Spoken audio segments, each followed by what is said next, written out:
dari BM Trisakti. Dari OKP dulu ya kita ini. Dari GMNI, HMI ada, kita kan GMNI dulu.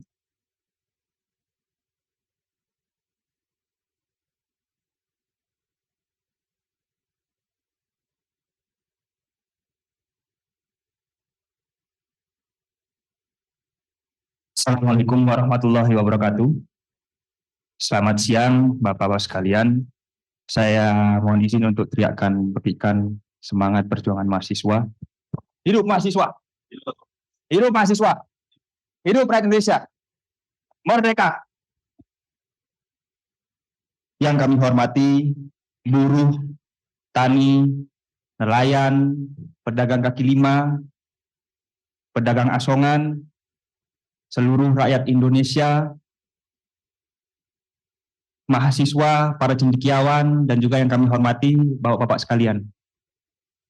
DPP GMNI telah melakukan konsolidasi yang sangat intens dengan berbagai macam elemen, termasuk pada mahasiswa, buruh, dan kami kemarin sudah menyatakan sikap bahwa GMNI melebur bersama rakyat, bersama masyarakat. Dengan kesempatan yang diberikan oleh Bapak-Bapak Dewan sekalian, kami ingin memanfaatkan hal tersebut. Kami ingin menyampaikan berbagai macam rangkuman, aspirasi yang kami dapat di lapangan setelah berdiskusi dengan kawan-kawan mahasiswa, cerdik cendikia, dan juga pada masyarakat. Pancatura atau 5 tuntutan rakyat. Kami membawa tajuk DPP GMNI berkomitmen menjaga demokrasi dan supremasi sipil di Indonesia. Poin yang pertama adalah menolak kekerasan dari aparat terhadap masyarakat sipil dan bertanggung jawab secara hukum terhadap korban yang berjatuhan. Kita semua tahu kawan-kawan, almarhum Afan mungkin menjadi salah satu pemicu, pemantik dari gerakan-gerakan yang berkelanjutan ini. Tetapi kita juga tidak boleh lupakan beberapa kawan kita, korban-korban yang sudah berjatuhan dan berguguran selayaknya pahlawan demokrasi di Indonesia.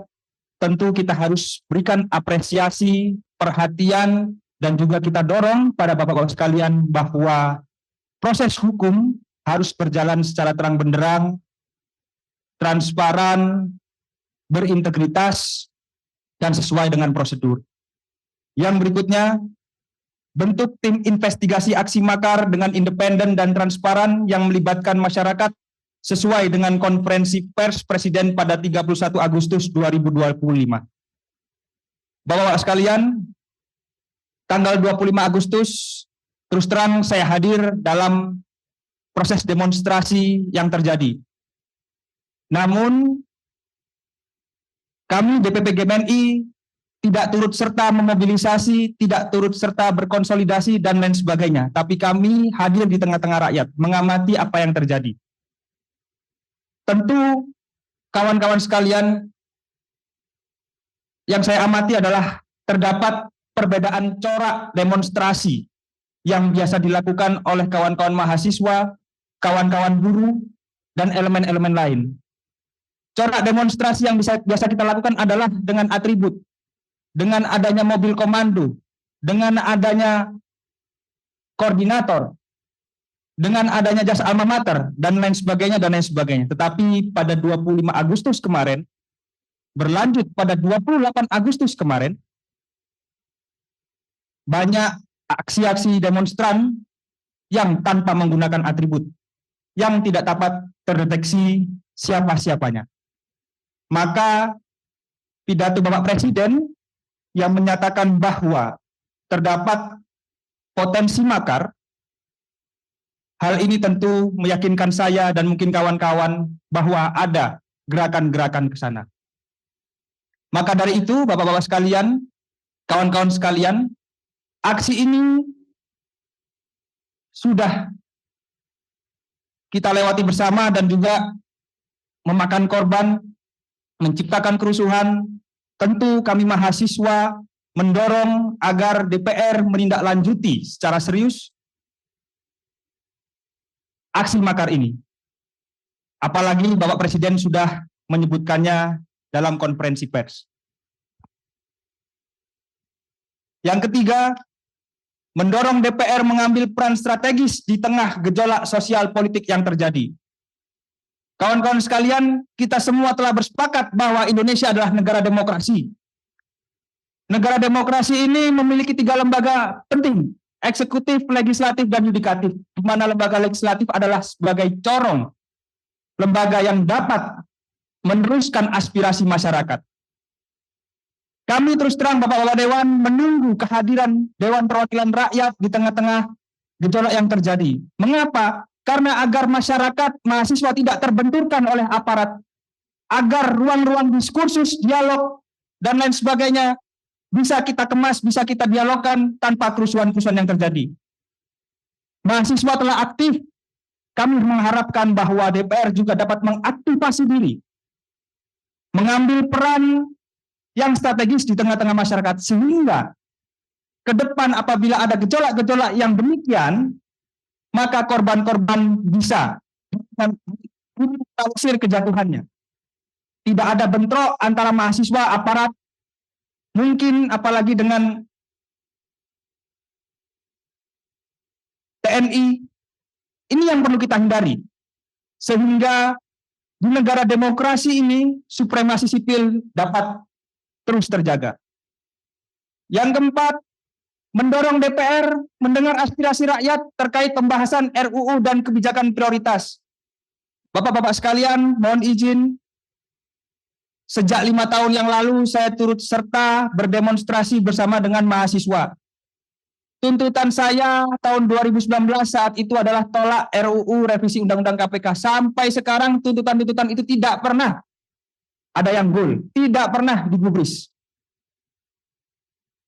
Tidak hanya RUU tersebut atau undang-undang tersebut, ada undang-undang seperti perampasan aset, RUU perlindungan pekerja rumah tangga, RUU masyarakat adat, RUU TNI Polri, RUU KUHP, dan RUU lainnya yang setidaknya 5 tahun kebelakang ini kami mahasiswa konsisten untuk serukan, namun mungkin sangat sedikit yang goal. Tentu ini menjadi catatan bahwa DPR hari ini kami harapkan dapat menindaklanjuti rancangan undang-undang tersebut yang belum selesai tersebut, yang menjadi tuntutan masyarakat tersebut. Karena yang kami khawatirkan, ketika ada aksi penunggangan, ada aksi provokasi, dan seterusnya, kawan-kawan mahasiswa juga terpantik. Kenapa? Karena ada akumulasi dari tuntutan-tuntutan kami yang kemarin belum terwadahi. Jadi kami mohon hal tersebut dapat menjadi perhatian Bapak-bapak sekalian. Selain itu, DPR harus mendorong dan pastikan agar dapat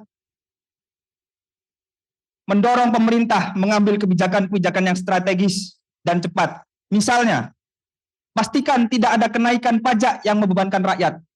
Karena demonstrasi hari ini tentu tidak dapat dipungkiri menjadi akumulasi dari gerakan-gerakan di kota kabupaten yang lain. Negara dapat meningkatkan pendapatan negara melalui hal lain, tidak hanya melalui pajak yang membebankan rakyat, seperti optimalisasi kinerja BUMN, tegas terhadap koruptor melalui undang-undang perampasan aset, dan lain sebagainya.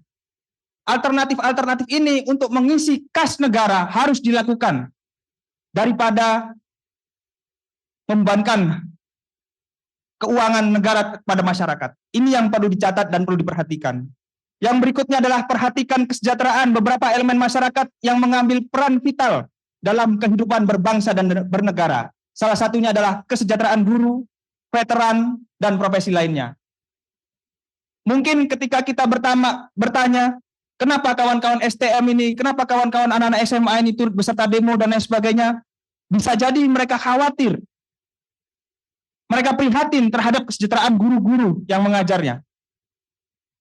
Banyak aspek yang sebenarnya bisa meredam situasi ini, Bapak-bapak sekalian, tetapi kebijakan-kebijakan itu tidak diambil, belum diambil, atau telat diambil. Maka harapannya setelah ini, Bapak-bapak sekalian dapat mendorong pemerintah untuk melaksanakan kebijakan-kebijakan strategis tersebut yang berdampak pada masyarakat. Terakhir, dari Pancatura, yaitu adalah mendorong pemerintah mengambil kebijakan strategis peningkatan perekonomian rakyat secara cepat dan tepat. menurut data BPS, Bapak-Bapak sekalian, kawan-kawan sekalian, ada 3,6 juta pemuda di Indonesia yang saat ini statusnya menganggur, not in employment, education, or training, tidak dalam masa pendidikan, tidak memiliki pekerjaan, dan tidak dalam proses pelatihan apapun. Kami pemuda memiliki banyak kawan, ratusan mungkin ribuan di sana, yang memiliki masalah-masalah sosial seperti terjerat pinjol, seperti ketika melamar pekerjaan selama 1 tahun, 2 tahun, mereka masih menganggur, tidak memiliki kerjaan yang formal, tidak memiliki pekerjaan yang tetap, tidak mampu pemuda-pemuda ini untuk mengangkat harkat martabat, derajat keluarga dan dunia sendiri. Sehingga apa? Ketika ada pancingan-pancingan, ketika ada provokasi, pemuda-pemuda yang seperti ini adalah pemuda-pemuda yang jadi target, yang mudah dibakar emosinya, yang dapat didorong untuk menciptakan sebuah kerusuhan dan lain sebagainya. Maka ini adalah pengamatan gejala sosial ekonomi yang terjadi, sehingga menurut hemat kami ini yang menjadi faktor-faktor penting adanya kerusuhan-kerusuhan yang telah terjadi, Bapak-Bapak sekalian.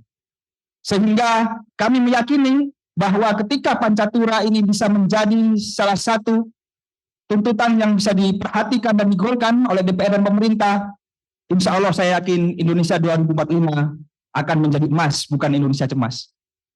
Itu saja yang bisa kami sampaikan. Dengan hormat, Bapak-Bapak sekalian, banyak sekali tuntutan yang kami ajukan. Mohon agar tidak satupun tuntutan dari kami mahasiswa ini ada yang tertinggal. Terima kasih. Wassalamualaikum warahmatullahi wabarakatuh. Jelajahi cara baru mendapatkan informasi. Download Metro TV Extend sekarang.